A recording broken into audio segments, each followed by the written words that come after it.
વિદ્યાર્થી મિત્રો, વિજ્ઞાનમાં પાઠ 11માં હવે આપણે આગળનો ટૉપિક જોઈશું 11.2 પ્રાણીઓમાં ઉત્સર્જન. તો આપણે એક વસ્તુ જોઈએ કે ફેફસા દ્વારા જ્યારે આપણે ઉચ્છ્વાસ લઈએ, શ્વાસ લઈએ એટલે હવા દ્વારા ઓક્સિજન વાયુ આપણે અંદર શરીરની અંદર લઈએ છીએ અને ઉચ્છ્વાસ દરમિયાન કાર્બન ડાયોક્સાઇડ વાયુ નિકાલ પામે છે. તો એક ઉત્સર્ગ દ્રવ્ય તરીકે જે શરીરની બહાર નિકાલ પામે એને ઉત્સર્ગ દ્રવ્ય કહેવાય. ત્યારબાદ પાચન તંત્ર, આ થઈ શ્વસન તંત્રની વાત. હવે પાચન તંત્રમાં આપણે જોયું હતું આગળ કે અપાચિત ખોરાક શરીરની બહાર પણ નિકાલ પામે છે. તો આ રીતે બીજા ઉત્સર્ગ દ્રવ્યો શરીરમાંથી કેવી રીતે નિકાલ પામે છે તે આપણે જોવાનું છે. અને બીજી વસ્તુ એ કે આ જે બધા બિનજરૂરી દ્રવ્યો છે કે જેને આપણે શરીરની બહાર કાઢીએ છીએ, એ દ્રવ્યો આવે છે ક્યાંથી? તો જ્યારે આપણા કોષો કાર્ય કરે છે ત્યારે કેટલાક નકામા પદાર્થો મુક્ત થાય છે અને એ પદાર્થો ઝેરી હોય છે અને ઝેરી હોવાના કારણે તેનો શરીરમાંથી નિકાલ થવા અત્યંત જરૂરી છે. જો અંદર એ પદાર્થો રહે તો શરીરને ખૂબ જ નુકસાન પહોંચાડે. તો કોષો દ્વારા જે નકામા પદાર્થો ઉત્પન્ન થાય છે તેનો શરીરમાંથી નિકાલ થવાની પ્રક્રિયાને ઉત્સર્જન કહેવામાં આવે છે. ઉત્સર્જન પ્રક્રિયા સાથે સંકળાયેલ વિવિધ ભાગો ભેગા મળીને એક ઉત્સર્જન તંત્રની રચના કરે છે. તો આપણે જોઈશું મનુષ્યમાં ઉત્સર્જન તંત્ર.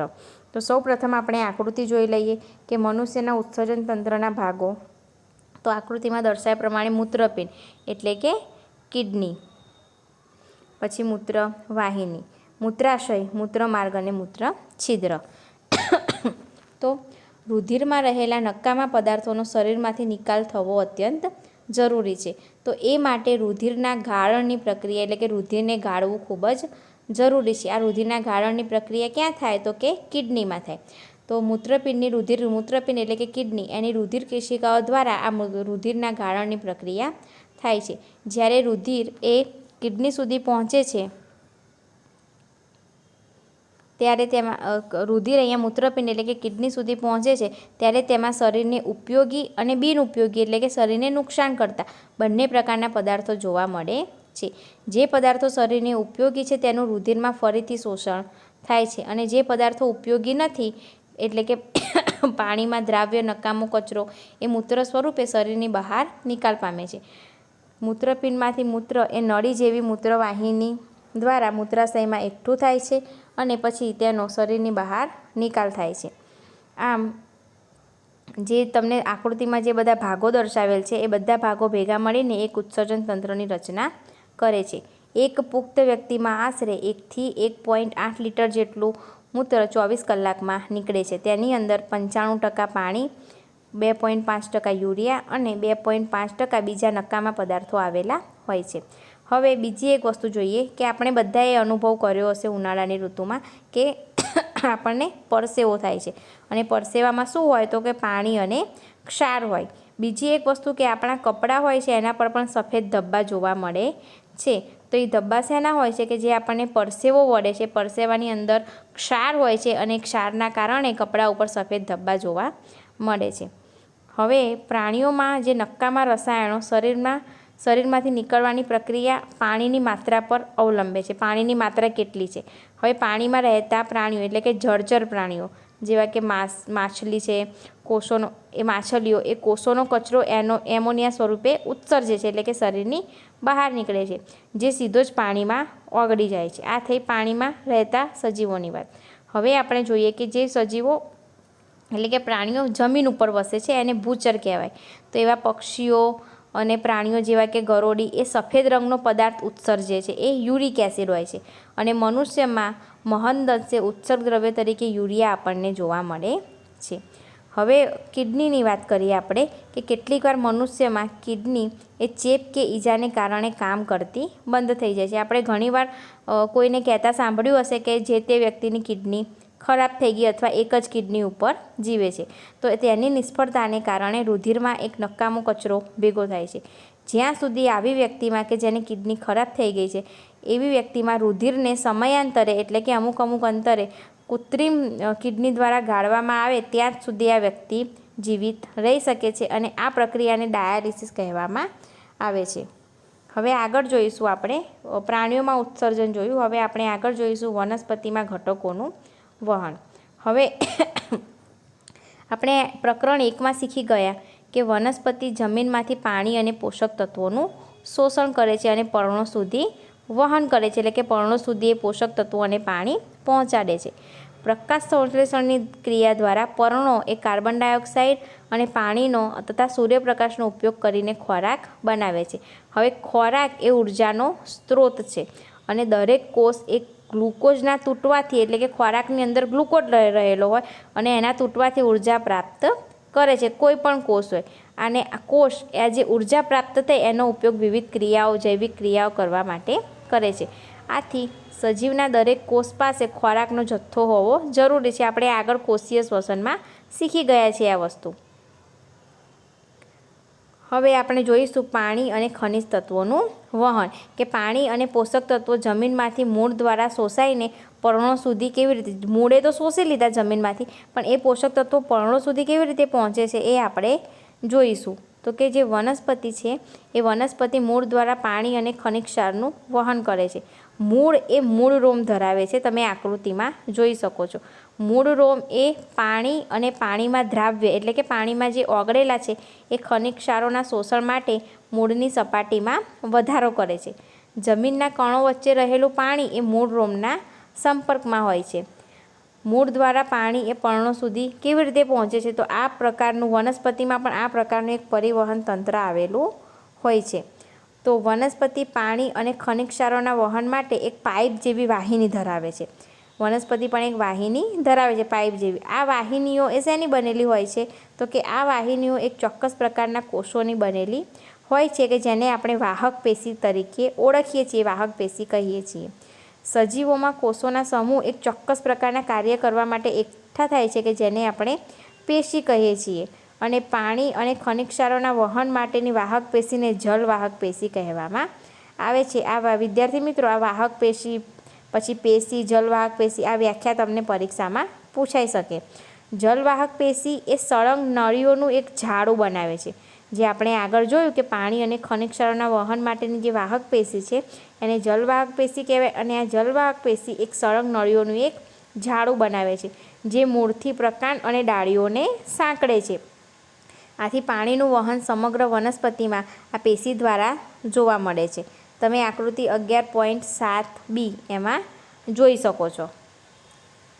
હવે આપણે આગળ પણ જોયું હતું કે પર્ણ, વનસ્પતિમાં પર્ણ એને વનસ્પતિનું રસોડું કહેવાય, એટલે કે પર્ણ ખોરાક બનાવે છે. ખોરાકનું વહન વનસ્પતિના દરેક ભાગમાં થવું જોઈએ. અને આ ક્રિયા એ શેના દ્વારા થાય છે? તો આ ક્રિયા પણ એક વાહક પેશી દ્વારા થાય છે, એને અન્નવાહક પેશી કહેવામાં આવે છે. તો અન્નવાહક પેશી દ્વારા પણ ખોરાકનું વનસ્પતિના બીજા ભાગોમાં વહન થાય છે. આમ જલવાહક પેશી અને અન્નવાહક પેશી દ્વારા વનસ્પતિમાં ઘટકોનું વહન થાય છે. હવે આપણે એક પ્રવૃત્તિ સમજીશું. એ પ્રવૃત્તિ માટે કઈ કઈ વસ્તુની, કયા કયા સાધનો તથા પદાર્થોની જરૂર છે એ જોઈ લઈએ. તો પ્યાલો અથવા એક પાત્ર, પછી પાણી, લાલ શાહી કુમળા પ્રકારનો એક છોડ કે જે તમે આકૃતિ 11.8a જોઈ શકો છો, અને બ્લેડ પ્રકારને કાપવા માટે. પદ્ધતિમાં શું કરવાનું છે? તો પ્યાલામાં ત્રીજો ભાગ પ્યાલાનો ભરાય તેટલું પાણી રેડવાનું છે, અને એ પાણીને લાલ શાહીની મદદથી લાલ કલરનું બનાવી દેવાનું. ત્યારબાદ જે આપણે છોડ લીધો છે એ છોડના પ્રકારને, એટલે કે ડાળીને આધાર પાસેથી બ્લેડ વડે કાપીને આકૃતિ 11.8a દર્શાવ્યા મુજબ પ્યાલામાં મૂકવાની છે. અને આ વસ્તુ કર્યા પછી આપણે બીજે દિવસે તેનું અવલોકન કરવાનું છે. તો હવે આકૃતિ B અને C તમે ધ્યાનથી જોજો, કે તમને અવલોકન શું કરવાનું, કે શું છોડનો કોઈ પણ ભાગ તમે લાલ રંગનો જોઈ શકો છો? પહેલી વસ્તુ. અને જો તમે જોઈ શકો છો તો આ રંગ ત્યાં કેવી રીતે પહોંચ્યો હશે? આપણે પ્રકાંડને જે બ્લેડ વડે કાપીને પ્રકાંડ લાલ શાહીવાળા પાણીની અંદર મૂક્યું હતું, તો એ પ્રકાંડની અંદરની વાહિનીઓ દ્વારા લાલ રંગ ઉપર ચડ્યો હશે અને આપણને છોડનો કોઈ પણ ભાગ લાલ જોવા મળશે. એક વસ્તુનું અવલોકન આપણે કરી દીધું. હવે બીજી વસ્તુ એ જોવાની છે, આકૃતિ C જોજો તમે, કે તમે પ્રકાંડને વચ્ચેથી કાપો.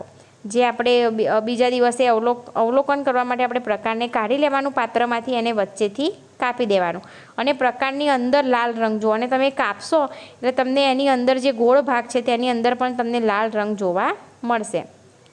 તો તો વિદ્યાર્થી મિત્રો, આ પ્રવૃત્તિ શું સાબિત કરે છે? તો આ પ્રવૃત્તિ પરથી આપણે એક વસ્તુ જોઈ કે પ્રકાંડમાં પાણી ઉપર ચડે છે. પાણી ઉપર ચડે આપણને કેવી રીતે ખબર પડી કે જે લાલ રંગનું પાણી હતું એ ઉપર ચડ્યું અને આપણને લાલ રંગ જોવા મળ્યો. એટલે એના બીજા શબ્દોમાં આપણે વૈજ્ઞાનિક ભાષામાં કહીએ તો કે પ્રકાંડ એ પાણીનું વહન કરે છે. લાલ શાહીની જેમ જ પાણીમાં ઓગળેલા ખનિજ તત્વો પણ પ્રકાંડમાં પાણીની સાથે ઉપર ચડે છે. જેમ લાલ શાહી ઉપર ચડી, લાલ કલર ઉપર ચડ્યો, એમ પાણીમાં જે ખનિજ તત્વો, પોષક તત્વો ઓગળેલા છે એ પણ ઉપર તરફ જાય છે. પ્રકાંડમાં રહેલી સાંકડી નલિકાઓ એટલે કે એને જલવાહિનીઓ કહીશું, તેના દ્વારા પાણી અને ખનિજ તત્વો વનસ્પતિની શાખાઓ સાથે જોડાયેલા પર્ણો અને અન્ય ભાગ તરફ જાય છે. એટલે આ પ્રવૃત્તિ પરથી એક વસ્તુ સાબિત થાય છે કે પ્રકાંડ પાણી અને ખનિજ તત્વોનું ઉપરની તરફ વનસ્પતિના અન્ય ભાગો તરફ વહન કરે છે. હવે આ પાઠનો છેલ્લો ટોપિક જોઈશું આપણે, બાષ્પોત્સર્જન. તો બાષ્પોત્સર્જનની ક્રિયા દ્વારા પુષ્કળ પ્રમાણમાં પાણી મુક્ત વનસ્પતિ એ પુષ્કળ પ્રમાણમાં પાણી મુક્ત કરે છે. તો વનસ્પતિ જમીનમાંથી પાણી અને ખનિજ ક્ષારોનું શોષણ કરે છે, એ આપણે જોઈ લીધું.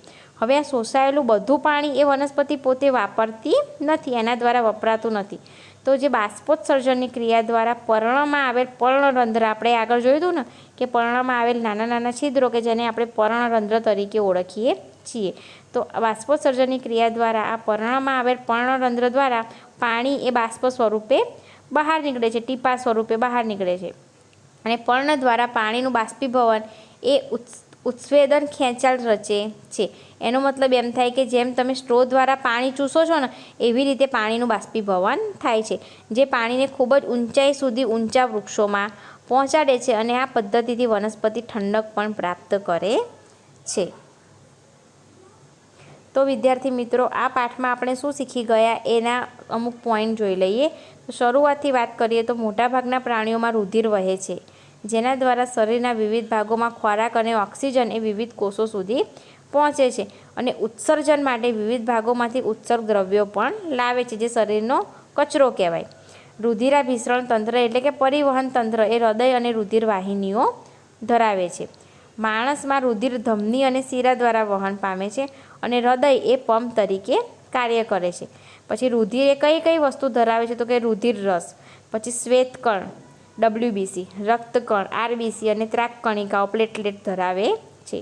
રુધિર એ તેમાં જોવા મળતા લાલ રંગના રંજક દ્રવ્ય હિમોગ્લોબિનને કારણે લાલ રંગનું જોવા મળે છે. એની અંદર હિમોગ્લોબિન છે એટલા માટે આપણને આપણું લોહી લાલ રંગનું દેખાય છે. એક પુખ્ત વ્યક્તિનું હૃદય 1 મિનિટમાં આશરે 72 થી 80 વાર ધબકે છે, કે જેને આપણે ધબકારાનો દર કહે છે. 1 મિનિટમાં જેટલી વાર આપણા ધબકારા સંભળાય એ આપણો થયો ધબકારાનો દર. ધમની શું કાર્ય કરે છે? તો હૃદયમાંથી રુધિર એ શરીરના વિવિધ ભાગો સુધી લઈ જાય છે. અને શીરા એનાથી ઉલટું કે શરીરના વિવિધ ભાગોમાંથી રુધિર એ હૃદય સુધી લઈ જાય છે. શરીરમાંથી નકામા કચરાનો બહાર આપણે આજના વિડીયોમાં જોયું કે શરીરમાંથી નકામા કચરાનો જે બહાર નીકળવાની ક્રિયા છે એને ઉત્સર્જન કહેવામાં આવે છે. ઉત્સર્જન તંત્ર તો એ 2 મૂત્રપિંડ એટલે કે કિડની, મૂત્રવાહિની એ પણ 2 હોય છે. એક મૂત્રાશય અને મૂત્રમાર્ગ ધરાવે છે.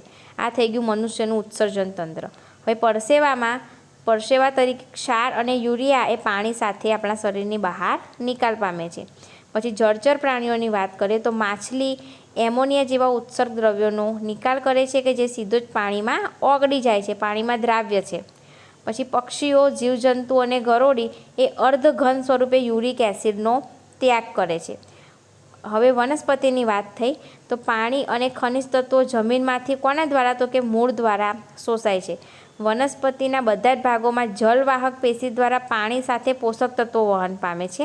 અને વનસ્પતિના બધા ભાગોમાં ખોરાકનું વહન કરતી પેશી એ અન્નવાહક પેશી છે. બરાબર, 2 પેશી, જલવાહક અને અન્નવાહક. તો જલવાહક પેશી શું કરે? તો કે પાણી અને પોષક તત્વોનું વહન કરે. અને અન્નવાહક પેશી તો ખોરાકનું વહન કરે. બાષ્પોત્સર્જનની પ્રક્રિયા દ્વારા પર્ણરંધ્રમાંથી પુષ્કળ પ્રમાણમાં પાણીની બાષ્પ સ્વરૂપે નિકાલ થાય છે.